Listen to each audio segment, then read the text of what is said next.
জাপানে ওদা নোবুনাগা নামে একজন লোক ছিলেন।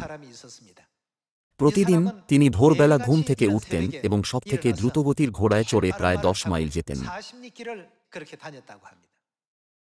তিনি সেই ১০ মাইল দূরত্ব অতিক্রম করতেন। সেখানে যাওয়ার পথে সবসময় কৌশল পরিকল্পনা করতেন এবং ফেরার পথে সিদ্ধান্ত নিতেন। এটা তার প্রতিদিনের দিনচর্চার একটা অংশ হয়ে গিয়েছিল।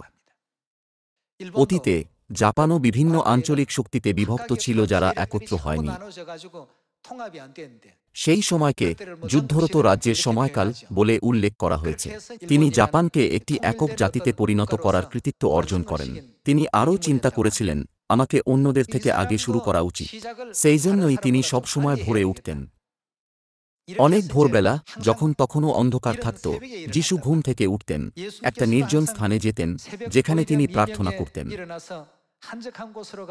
তিনি সবসময় বলতেন, চলো আমরা অন্য অন্য স্থানে নিকটবর্তী সকল গ্রামে যাই, আমি সেই সকল স্থানেও প্রচার করিব, কেননা সেই জন্যই বাহির হইয়াছি। এটা কি সত্য নয় যে ঈশ্বর শুরু থেকেই সুসমাচার বিস্তারের বিষয়ে লক্ষ্য রেখেছেন? আমি আশা করি যে আপনারা এবং আমি সেই ব্যক্তি হব যারা সুসমাচারের সম্পূর্ণতা পূর্ণ করব।